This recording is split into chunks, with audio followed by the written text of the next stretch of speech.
오늘 우리에게 주시는 말씀은 역대상 12장입니다. 역대상 12장, 우리가 읽기는 12장 18절 한 절만 함께 읽도록 하겠습니다. 역대상 12장 18절입니다. 함께 읽겠습니다. 시작. 그때에 성령이 30명의 우두머리 아마새를 감싸시니 이르되 다윗이여 우리가 당신에게 속하겠고 이새 아들이여 우리가 당신과 함께 있으리니 원하건대 평안하소서. 당신도 평안하고 당신을 돕는 자에게도 평안이 있을지니 이는 당신의 하나님이 당신을 도우심이니이다 한지라. 다윗이 그들을 받아들여 군대 지휘관을 삼았더라. 아멘. 오늘 본문은 이제 앞선 초반부의 그 각 지파마다의 그 족보를 다 소개를 끝내고 다윗의 이야기로 넘어갑니다. 앞선 11장에서 이 다윗의 용사들이 이제 소개가 되어지는데, 이제 다윗을 왕으로 삼기 위해서 이스라엘 모든 지파에서 몰려 들어온 이 용사의 규모에 대해서 기록하고 있습니다. 그렇다면 이 용사의 규모에 대해서 기록한 의미가 있지 않겠습니까? 그 의미가 무엇일까라는 것을 우리는 질문해 볼 수 있죠. 먼저 우리가 선제적으로 이해해야 될 것은 다윗의 왕정이라는 것은 그저 한 개인의 흥망성쇠를 말하는 것이 아니라 바로 하나님 나라를 예표한다라는 것을 우리는 견지해야 됩니다. 그래서 다윗을 중심으로 소개되는 그의 최측근 명장들과 용사들을 소개하는 것을 통해서 하나님의 나라는 헌신과 충성하는 자들을 중심으로 세워지는 나라다라는 것을 우리에게 시사합니다. 또한 함께 이루어가는 나라라는 것을 우리에게 보여주고 있죠. 소개되는 이 용사들의 다양한 이 배경과 또 특정한 출신이나 혈연, 지리적 배경에 제한되지 않고 모든 이스라엘을 아우르는 하나된 공동체가 바로 다윗의 광야 시절 모여들었던 용사들의 공동체였음을 알 수 있죠. 이러한 관점을 우리가 견지하고 다윗의 역사를 살펴보게 되면 하나님 나라의 의미를 엿볼 수 있게 됩니다. 오늘 본문에서는 이 다윗이 시글락에 있을 때 다윗을 도와준 용사들을 소개합니다. 본문 1절을 보시면은 다윗이 기스의 아들 사울로 말미암아 시글락에 숨어 있을 때에 그에게 와서 싸움을 도운 용사 중에 든자가 있었으니 라면서 이제 그 용사의 든자들을 소개하고 있죠. 사울에게 쫓기던 시절 이스라엘 땅에서는 더 이상 이제 숨을 곳이 없어서 다윗은 하는 수 없이 이방인의 땅 블레셋으로 넘어갔습니다. 거기서 다윗은 블레셋과 아기스의 신임을 얻어서 시글락이라는 지역에 정착을 하게 되었죠. 이러한 상황에서 역대기 기자는 이 다윗을 도운 용사가 된 사람들, 그들 중에 특별히 이 베냐민 지파의 사람들이 있었다라는 것을 바로 이어서 2절에서 밝혀주고 있습니다. 2절 말씀 함께 읽겠습니다. 시작. 그들은 활을 가지고 좌우 손을 올려 물매도 던지며 화살도 쏘는 자요 베냐민 지파 사울의 동족인데 그 이름은 이러하니라. 아멘. 본문에 언급된 대로 여러분 베냐민 지파가 어떤 지파입니까? 사울의 동족이다라고 말을 하고 있습니다. 그래서 사울에 대한 베냐민 지파의 충성심은 남달랐습니다. 유다 지파 사람들이 같은 지파인 이 다윗에 대한 마음이 특별한 애정을 갖고 충성심을 지니고 있듯이 베냐민 지파 역시 마찬가지로 사울 왕을 향한 충성심과 그런 마음은 남달랐습니다. 훗날 사울이 죽은 이후에 이 사울의 아들 이스보셋을 지지하면서 그를 왕으로 옹립하려고 했던 중심 세력이 또한 베냐민 지파였던 것으로 볼 때에 베냐민 지파의 이 사울 가문에 대한 충성심은 남달랐던 것으로 알 수 있습니다. 그런데 오늘 본문에서는 다윗이 왕이 되기도 전에 그것도 사울을 피해 이방인의 땅에 숨어 있었을 그때에 소수의 베냐민 지파 사람들이 다윗을 돕기 위해서 자발적으로 모여들었다라는 것입니다.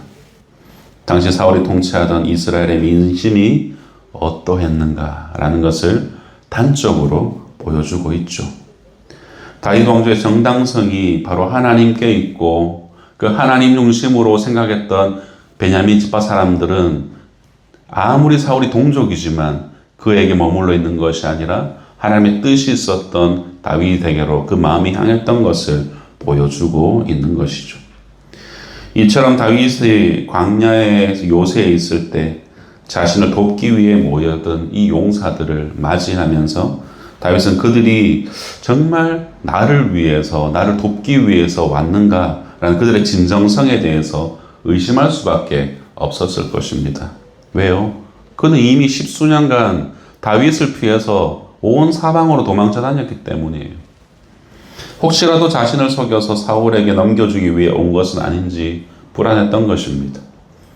본문 17절을 보시면 이렇게 말씀합니다. 다윗이 나가서 맞아 그들에게 말하여 이르되 만일 너희가 평화로이 내게 와서 나를 돕고자 하면 내 마음이 너희 마음과 하나가 되려니와 만일 너희가 나를 속여 내 대적에게 넘기고자 하면 내 손에 불의함이 없으니 우리 조상들의 하나님이 감찰하시고 책망하기를 원하노라 하매 이렇게 말을 하죠.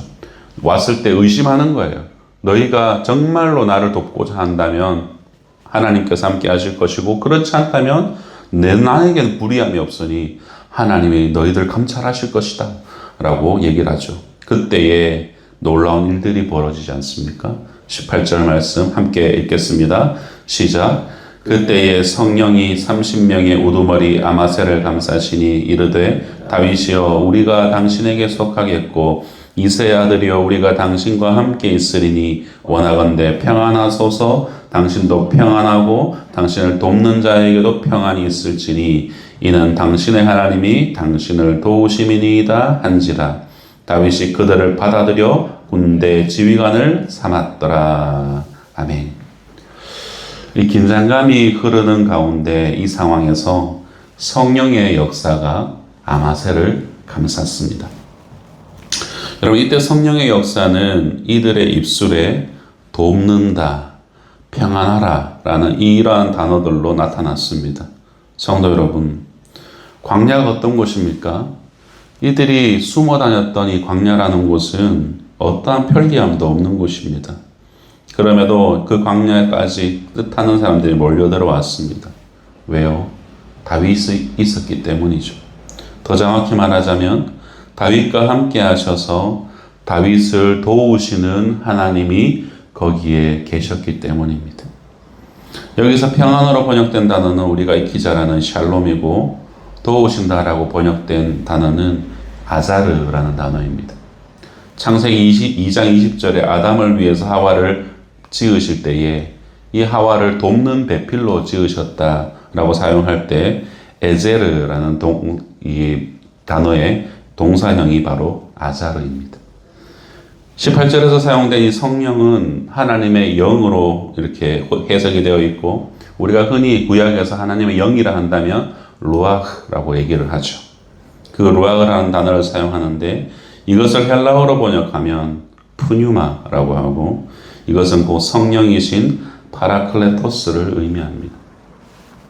그럼 파라클레토스는 위로하다라는 뜻의 파라클레오의 명사형이 파라클레토스입니다. 파라 옆에서 그리고 부르다라는 킬레오의 조합이 파라클레오이죠. 바로 이것의 바로 명사형이죠. 파라클레토스, 성령입니다. 따라서 파라클레토스는 옆에서 우리를 부르시고 위로하시는 보혜사, 성령을 의미한다라고 할 수 있죠. 이처럼 다윗을 찾아온 사람들은 다윗 옆에 누가 계신지를 알았습니다. 하나님의 영이 그를 지키고 돕고 있었다는 것을 알았죠. 비록 사울의 칼날을 피해 쫓겨다니는 광야였지만 그곳이 하나님께서 함께 하시고 도우시는 곳이었기에 사람들은 다윗이 있는 그 광야로 모여들었던 것입니다. 죽음의 칼날이 겨누어진 곳이었음에도 성령의 도우심으로 그 어떤 장소보다 안전한 피난처가 되었던 것이죠. 이렇게 다윗을 돕기 위해 모여든 사람들은 출신이나 지파가 전혀 문제되지 않았습니다. 그뿐 아니라 모여든 사람들의 학식이나 가문, 배경 그 어떤 것도 문제가 되지 않았습니다. 다윗을 중심으로 시작된 공동체는 바로 그러한 곳이었습니다. 진정한 요새요. 피난처가 되시는 하나님을 바라보고 기꺼이 자신의 목숨을 바쳐 다윗을 돕기 위해 온 사람들, 그들이 바로 새로운 하나님의 왕국, 이스라엘 왕국의 주역이 되었던 것이죠. 사랑하는 성도 여러분, 오늘 쓰여진 이 역대기에 다시 원래 의미와 목적을 한번 생각해 봅시다. 역대기는 바벨론 포로에서 돌아왔던 이스라엘 백성들을 위해서 기록된 바로 역사서죠. 당시의 세계사에서 이스라엘은 이제 더 이상 다윗과 그리고 왕조가 끝났을 때 더 이상 그들은 세상의 중심 가운데 있는 나라가 아니었습니다. 흥망성쇠를 반복하는 대제국들의 소용돌이 속에서 마치 흩날리는 낙엽과도 같은 처지가 바로 이스라엘 민족이었던 것이죠. 포로 이후에 이스라엘 공동체는 왕이 통치하는 독립국가로 회복하지 못하였고 페르시아 제국을 섬겨야 하는 그저 속국에 불과했던 나라, 그 나라가 바벨론 이후의 바로 이스라엘의 현실이었던 것입니다. 당시 이스라엘 백성들은 당연히 역사를 이끄시는 하나님에 대해서 많은 질문을 할 수밖에 없었을 것입니다.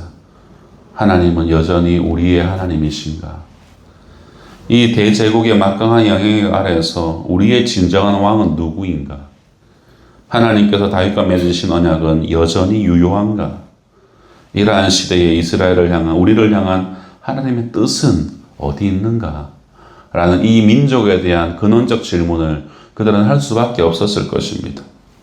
그리고 그러한 질문 속에서 그들은 계속되는 춥고 어두운 시대를 그들은 살아야 했던 것이죠. 그리고 그 추웠던 시기는 예수님이 다시 나시기까지의 이 400년이라는 중간기를 그들은 견뎌냈어야만 했습니다. 무엇보다 왕이 없는 이들에게 가장 큰 두려움은 안전에 대한 두려움이었을 것입니다. 언제든지 또 다른 제국이 독립될 때 우리는 또 휘둘리겠지 하는 그런 두려움이 그들에게 있었던 것이죠.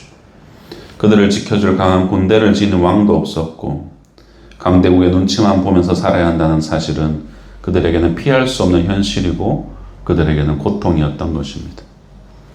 이들에게 줄 수 있는 가장 큰 위로는 무엇이었을까요? 강한 군대로 인한 왕을 중심으로 옹립하는 그런 진정한 어떤 다윗과 같은 성문이 세워지는 것이었을까요? 아닙니다. 바로 함께 하시는 하나님에 대한 믿음이 바로 이 역대기를 받아들고 있는 1차 독자인 이스라엘 포로 이후에 이스라엘 백성들이 가졌어야 될 믿음이었습니다. 대제국의 위협 아래에서 그 어디도 피할 곳이 없지만 우리가 믿는 하나님은 여전히 나의 참된 요새요 피난처가 되신다라는 사실을 그들은 바로 이 역대기에 기록된 다윗의 광야 생활을 통해서 기억해낼 수 있었던 것입니다. 다윗의 처지와 지금 현재 이 이스라엘 백성들의 처지가 오버랩되면서 그들은 여전히 자신들과 함께 하시는 하나님을 바라볼 수 있었고 그 하나님 안에서 새로운 이스라엘을 시작할 수 있는 용기를 얻을 수 있었던 것입니다. 왕관의 보석 같은 사랑하는 성도 여러분, 말씀을 맺겠습니다. 우리가 사는 시대 역시 어쩌면 이 광야의 다윗과 같이 춥고 어두울 수도 있습니다. 그러한 시기가 우리에게 종종 간헐적으로 찾아옵니다. 패역한 세상의 모습을 볼 때마다, 풀리지 않는 나의 환경을 볼 때마다 내가 믿음을 잘 지키며 살 수 있을까? 라는 그런 의심을 우리는 수차례 하게 됩니다.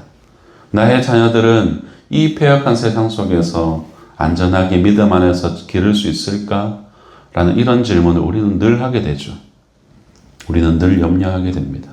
여러분, 그러나 하나님은 우리 옆에서 우리를 돕는 파라클레토스이심을 여러분 우리가 잊지 마십시오.